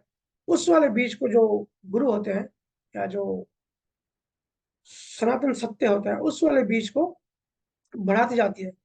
इसीलिए तो कहते हैं कि परमात्मा अगर आ भी जाए ना, तो भी परमात्मा इतना अकड़ता होता है, परमात्मा कुछ नहीं कर सकता। परमात्मा चाह के भी आपको कुछ दे नहीं सकता, क्योंकि वो बिल्कुल अकड़ता है। कबीर साहब ने कहा ना कि अगर गुरु भी आ जाए, परमात्मा आ जाए तो गुरु को पहले पैर पड़ो, क्योंकि जो हमारे अंदर जो तरंग होती है, पहली जो डायरेक्शन होती है मोक्ष की डायरेक्शन में आगे बढ़ने की, वो गुरु की वजह से मिलती है। भले गुरु निमित्त है, लेकिन गुरु से जो ब्लेसिंग आती है उससे मिलती है। अगर हमने भी अपना वैसा भाव, वैसा प्रेम, समर्पण, ज्ञान में रुचि, चिंतन मनन, ध्यान भजन सुमरन, इंटरेस्ट उसमें लगाया, तो फिर जैसे लाइक्स अट्रैक्ट लाइक्स, अगर कोई ऐसे समझो कि 7 समुंदर दूर है, लेकिन वो गुरु के पास आना चाहता है, गुरु के पास आना चाहता है का मतलब परमात्मा का पाना चाहता है, अध्यात्म में प्रगति करना चाहता है। तो जैसे मैंने पहले कई बार बताया कि प्रेम रिफ्लेक्ट होता है, भाव रिफ्लेक्ट होता है, तो वो अगर सब भाव करेगा तो फिर गुरु से जो रिफ्लेक्ट होके जाएगा वो उसको 7 समुद्र से भी खींचेगा अपने पास। ये बहुत बड़ा विज्ञान है। और अगर किसी को रुचि नहीं है, कोई बिल्कुल अज्ञान में है, बिल्कुल अहंकार में है, तो भी अगर गुरु के संपर्क में आए तो भी गुरु उसके अंदर तो बीज डाल देंगे। लेकिन क्योंकि हर गुरु को पर्टिकुलर समय में, पर्टिकुलर लोकेशन में, पर्टिकुलर जीवों को लेके जाना होता है, तो उसको लाइन में पीछे कर देते हैं कि ठीक है भाई, 2 जन्म बाद तुझे बुलाएंगे, अभी तेरा नंबर नहीं आया, लेकिन एक डायरेक्शन उसकी तय हो जाती है कि ये मोक्ष की डायरेक्शन में आगे बढ़ेगा। ऐसे तो सुखराज महाराज कबीर साहब ने भी कहा है कि जो पशु योनि से आता है या नर गति से आता है, वो बिल्कुल भक्ति से दूर रहेगा, अज्ञानी रहेगा। जो स्वर्ग से आएगा वो धार्मिक रहेगा, पूजा पाठ करेगा। और जो स्पिरिचुअल आदमी वापस आदमी बना, तो वो स्पिरिचुअलिटी में सतगुरु की तलाश करेगा और वो ध्यान करेगा। जो स्वर्ग से आएगा वो पूजा पाठ यज्ञ हवन ज्यादा करेगा। जो स्पिरिचुअल ज्ञान से आया हुआ है वो ध्यान करने में उसकी रुचि होगी। वो जो प्रेत योनि से, पशु योनि से आया है, उसको उन्हीं चीजों में हिंसा करेगा, बहुत सारा मांसाहारी बनेगा, नशे में लिप्त रहेगा। तो जो जहां से आता है, लाइक अट्रैक्ट्स लाइक। लेकिन इसमें भी एक एक्सेप्शन होता है। अगर कोई नर गति से आया और गुरु के सानिध्य में आ गया, जब मैं कहता हूँ गुरु तो मतलब मेरा मतलब है सच्चे गुरु से, जिसके पास ऑरा है, तो अगर वो उसके टच में आ गया किसी भी तरह से या उसके सानिध्य में आ गया, तो उसके अंदर बीज पैदा हो जाता है। हो सकता है पूरा जीवन प्रारब्ध कर्म ऐसे निकल जाए उसके, उसके जीवन में वो भक्ति या वो ज्ञान से दूर रहे, उसके प्रारब्ध कर्म भारी हो। देखो आज जो अमेरिका में रहते हैं, रशिया में रहते हैं, जापान में, चाइना में, केवल ज्ञान से वो दूर है। हालांकि वहां भी केवल ज्ञानी हैं, लेकिन जल्दी केवल ज्ञान उनको आत्मसात नहीं होगा, क्योंकि उनके प्रारब्ध वैसे हैं, उनको उस कंट्री में लेके गया। तो जीवन तो उसका, ये जीवन तो खत्म हो जाएगा, लेकिन उसके अंदर गुरु तरंग डाल देते हैं, या गुरु के होने से तरंग चली जाती है। तो ये कुछ कुदरत का ऐसे काम करने का सिस्टम है। इस तरीके का ये विज्ञान है जो धीरे धीरे हम समझ रहे हैं। और इस टॉपिक की भी हमने काफी बार चर्चा करी हुई है, इसके लिए इसमें गहराई में नहीं जाते हैं। और समय हो गया है, अभी सत्संग को यही विराम देते हैं। आप सभी संतों ने बड़े प्यार से सुना, इसके लिए आप सबको बहुत बहुत धन्यवाद। 2024 की आप सबको बहुत बहुत बधाई। तो सब ज्ञान में मगन रहे, मस्त रहे। जब तक ज्ञान को पकड़ा है, संसार आपका कुछ बिगाड़ नहीं सकता। और ज्ञान को छोड़ दिया तो पुण्य खत्म होते ही आगे नरक गति है। तो ज्ञान में रहे, अध्यात्म में रहे, चाहे बाहर से कुछ भी करे, मस्त रहे, अंदर में श्रुति परमात्मा में या ज्ञान में लगा रहे। ठीक है, बहुत बहुत धन्यवाद। भैया मैं आपको 2 शब्द कहूँगी कि आप, जी तो आपको देखते हुए सत्संग को गहराई से सुनना बहुत मुश्किल लग रहा था, जैसे हमेशा लगता है। और दूसरा, जो आपने आज सत्संग में इतना डीप साइंस बताया हर चीज़ का, कर्म सत्ता, गुरु की करुणा और गुरु और उनकी ऑरा कैसे काम करती है, और पॉजिटिविटी, कर्मों के बीच की, और तरंगों की, मोक्ष की, डीएनए की, और सब आपने इसमें सब कुछ बता दिया। पर सबसे बेस्ट जो चीज़ थी इसमें वो भी बहुत अच्छी थी कि चेतना में ज्ञान को कैसे अंकित करें। तो भैया आप हर टाइम, एवरी टाइम ऐसे लगता है आप और आगे लेके जाते हैं। तो हम सब शिष्यों की तरफ से आपको जितना धन्यवाद करें बहुत वो भी कम है, शब्दों में नहीं बोल सकते। पर फिर भी धन्यवाद हमारी तरफ से आप कबूल कीजिए। थैंक यू भैया। जी, बहुत बहुत धन्यवाद। मैं से फिर से कहूँगा कि मुझे गुरु मत मानो, ऐसे ब्लाइंडली गुरु मत मानो, ज्ञान पे रिसर्च करो। सभी लोग चुप करके मत बैठो। ये भी निमित्त है कि मेरे मुंह से जो वाणी निकलती है, अगर आपके अंदर कुछ हिट करता है तो वो भी बीज बन रहे हैं, वो भी ज्ञान खुल रहा है। लेकिन वो सही है गलत, वो सिर्फ मैं बोल रहा हूँ, वो करके आप सब मत मानिए। क्योंकि कुदरत ने, परमात्मा में लॉजिक माइंड दिया है। ज्यादा से ज्यादा सवाल करिए, क्वेरीज लिखिए, चिंता मनन करिए, और अपने साथ अकेले बैठ के थोड़ा चिंता मनन करिए कि ये सब ठीक है, या मैं सही डायरेक्शन में हूँ या नहीं हूँ। जैसे 31 मार्च को बैलेंस शीट बनाते हैं ना बिजनेस की, कंपनी की, कि हम किस डायरेक्शन में जा रहे हैं। तो ऐसे कभी भी डेली, वीकली, मंथली सब चिंता मनन करिए, एनालिसिस करिए कि क्या ठीक डायरेक्शन में है। ऐसे मैंने कह दिया और आप ऐसे मत मानिए। ठीक है हर्षा जी? जी भैया, थैंक यू वेरी मच, धन्यवाद भैया। जी, सबको बहुत बहुत धन्यवाद, सभी को राम राम। धन्यवाद भैया, राम राम। राम राम।